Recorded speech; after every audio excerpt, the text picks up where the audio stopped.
Hello students, my self Yashwant. स्वागत है आप सभी का न्यू वे ऑफ लर्निंग पर। हम डिस्कस कर रहे हैं क्लास 10th का चैप्टर 6 सोशल साइंस बुक से, सेंट्रल गवर्नमेंट। आज का टॉपिक है हमारा वाइस प्रेसिडेंट, उपराष्ट्रपति, है ना। देखिए, स्टार्टिंग करते हैं। A provision of the office of vice president in article 63। Vice president का प्रोविज़न कौन से आर्टिकल में है? तो आपको क्या ध्यान में रखना है, वॉइस प्रेसिडेंट का प्रोविज़न है आर्टिकल 63 में। ओके, क्लियर, पहला point clear. Next, election process. Vice president का इलेक्शन कैसे होता है, क्या उसका प्रोसीजर रहता है, वो समझिए। Vice president is elected in a joint session of parliament. Parliament का जो जॉइंट सेशन होता है उसमें वॉइस प्रेसिडेंट का इलेक्शन होता है। ठीक है, पार्लियामेंट का मतलब लोकसभा और राज्यसभा के जॉइंट सेशन में वॉइस प्रेसिडेंट का इलेक्शन होता है। और इसमें भी वही स्पेशल सिस्टम लगेगा जो प्रेसिडेंट के इलेक्शन में लगा था। कौन सा? On the basis of single transferable vote system. ठीक है, इसी सिस्टम से हमने प्रेसिडेंट का इलेक्शन किया था और इसी सिस्टम से किसका इलेक्शन हो रहा है? वॉइस प्रेसिडेंट का। ठीक है, इलेक्शन प्रोसेस में आपको क्या ध्यान में रखना है, vice president is elected in a joint session of parliament on the basis of single transferable vote system. Okay, qualification. अब वाइस प्रेसिडेंट की क्या क्वालिफिकेशन होती है वो देखिए। फर्स्ट, इंडियन सिटीजन होना चाहिए। मिनिमम एज कितनी होनी चाहिए? 35 ईयर्स। कितनी होनी चाहिए? 35 years. Next, he should hold all qualification which have the members of Rajya Sabha. यानी कि उसमें वो सारी क्वालिफिकेशन होनी चाहिए जो एक राज्यसभा के मेंबर में होती है। ठीक है, राज्यसभा की क्वालिफिकेशन हमने पढ़ी थी पिछले वीडियो में, है ना। तो वो सारी क्वालिफिकेशन किस में होनी चाहिए? वाइस प्रेसिडेंट के अंदर। ठीक है, इंडियन सिटीजन तो होना ही चाहिए, एज 35 होनी चाहिए। इसके अलावा और सारी क्वालिफिकेशन होनी चाहिए जो राज्यसभा के मेंबर्स में होती है। क्लियर, क्वालिफिकेशन हो गया। अब हम बात करते हैं उसके टेन्योर की, यानी उसका कार्यकाल कितना रहता है, कितने टाइम तक वो अपने ऑफिस में रहता है ना। टेन्योर, वाइस प्रेसिडेंट का टेन्योर होता है 5 ईयर्स का। ठीक है, वाइस प्रेसिडेंट का टेन्योर कितना होगा? 5 ईयर्स। उसका कार्यकाल होता है 5 सालों का। लेकिन ही कैन वॉलंटरी रिजाइन, यानी वो चाहे तो 5 साल पूरा होने से पहले अपनी स्वेच्छा से रेजिग्नेशन दे सकता है। ठीक है, क्लियर। 5 ईयर्स तक उसका टेन्योर होता है, लेकिन वो चाहे तो वॉलंटरी रेजिग्नेशन ले सकता है। और एक और प्रोसीजर क्या है देखिए, he can removed through such resolution which is passed by Rajya Sabha and Lok Sabha. यानी कि उसे रिमूव भी किया जा सकता है। जैसे प्रेसिडेंट को रिमूव किया जा सकता है इम्पीचमेंट से, ऐसे ही वाइस प्रेसिडेंट को भी रिमूव किया जा सकता है एक रेजोल्यूशन पास करके, जो कि राज्यसभा और लोकसभा दोनों से पास होना जरूरी है। ठीक है, but it is mandatory to give information about such resolution 14 days in advance। यानी कि जब आप वाइस प्रेसिडेंट को रेजोल्यूशन पास करके रिमूव कर रहे हो तो ऐसी इन्फॉर्मेशन 14 दिन पहले एडवांस में देनी पड़ेगी। ठीक है, उस रेजोल्यूशन को पास कराने से पहले 14 डेज यानी 14 दिन पहले एडवांस में उसको इन्फॉर्मेशन देना आवश्यक है। ठीक है, टेन्योर वाला पॉइंट क्लियर। टेन्योर में क्या क्या है देखिए, 5 ईयर्स का उसका टेन्योर होता है। वो चाहे तो खुद से रेजिग्नेशन ले सकता है, वॉलंटरी रेजिग्नेशन ले सकता है, या फिर रेजोल्यूशन पास करा के, यानी लोकसभा और राज्यसभा दोनों से जो रेजोल्यूशन पास हो जाएगा उससे भी उसे रिमूव कर सकते हैं। लेकिन ऐसे रेजोल्यूशन को पास कराने से पहले ही इन्फॉर्मेशन देनी होती है। कितने दिनों पहले देनी होगी? 14 डेज। ओके, चलिए नेक्स्ट हम डिस्कस करेंगे powers of the vice president, है ना। Powers of the vice president. चलिए, पावर्स में आपको बहुत ज़्यादा इंपॉर्टेंट नहीं है, इतना बड़ा नहीं है, छोटी सी है, छोटा सा टॉपिक है। पावर्स और functions of the vice president. सबसे पहली पावर क्या है उसके पास कि वो चेयरमैन होता है राज्यसभा का, है ना। राज्यसभा में पढ़ा था हमने, राज्यसभा के ऑफिसर्स में पढ़े थे हमने कि राज्यसभा में चेयरमैन और डिप्टी चेयरमैन होते हैं। चेयरमैन जो होता है वो इंडिया का वाइस प्रेसिडेंट होगा, है ना। तो इंडिया का वाइस प्रेसिडेंट क्या हो गया? X officio chairman of Rajya Sabha, यानी राज्यसभा का पदेन सभापति होता है कौन? Vice president. ठीक है, vice president is the x officio chairman of Rajya Sabha. Next, इसी में और क्या है देखिए, he is not a member of Rajya Sabha. देखिए वो राज्यसभा का मेंबर नहीं होता है, हाँ वो राज्यसभा का चेयरमैन होता है लेकिन वो राज्यसभा का मेंबर थोड़ी है। So he has no right to vote, यानी किसी भी टॉपिक के ऊपर जब डिस्कशन चल रहा होता है तो वाइस प्रेसिडेंट को ये राइट नहीं है, ये अधिकार नहीं है कि वो वहाँ पर वोटिंग कर सके। क्यों? क्योंकि वो राज्यसभा का मेंबर नहीं है, वो चेयरमैन है, मेंबर नहीं है।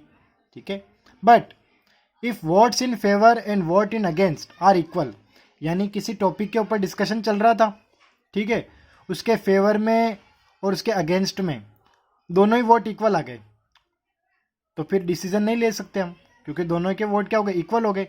ऐसी कंडीशन में प्रेसिडेंट को वोट देने की पावर मिल जाती है, सॉरी वाइस प्रेसिडेंट को वोट देने की पावर मिल जाती है। ठीक है, then he can cast the decisive vote. वापस समझना, ex officio chairman of the Rajya Sabha, यानी कि वाइस प्रेसिडेंट जो है राज्यसभा का चेयरमैन होता है। He is not a member of Rajya Sabha, वो राज्यसभा का मेंबर नहीं है, वो तो राज्यसभा का क्या है, चेयरमैन है, मेंबर नहीं है, इसलिए वो वोट नहीं दे सकता है।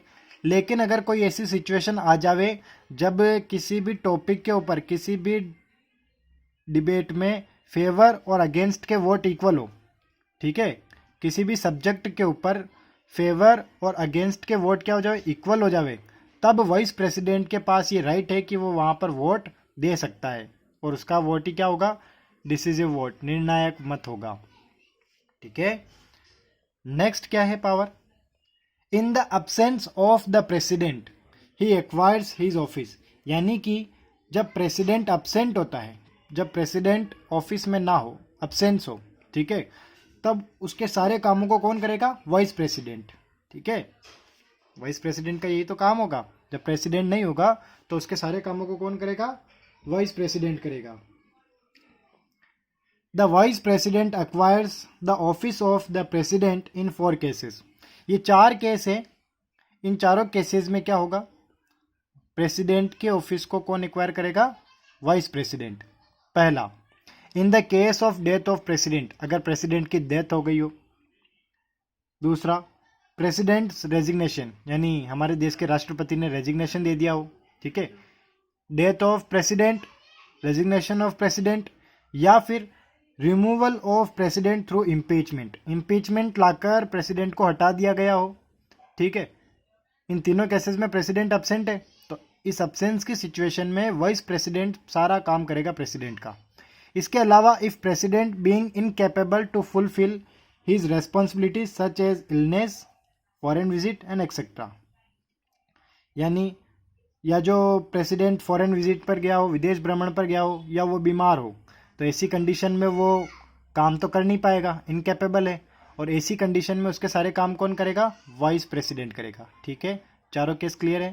पहला, डेथ हो जाए प्रेसिडेंट की, या फिर प्रेसिडेंट रिजिग्नेशन दे दे, या फिर प्रेसिडेंट को रिमूव कर दिया हो इम्पीचमेंट लाकर, या फिर प्रेसिडेंट क्या हो, इनकेपेबल हो जाए बीमारी की वजह से, या फिर फॉरेन विजिट पर गया हो, विदेश भ्रमण पर अगर गया हो, तो इन चारों केसेस में क्या होगा, प्रेसिडेंट के सारे काम कौन करेगा, वाइस प्रेसिडेंट। क्लियर, चलिए ये हमारे वाइस प्रेसिडेंट वाला टॉपिक क्लियर।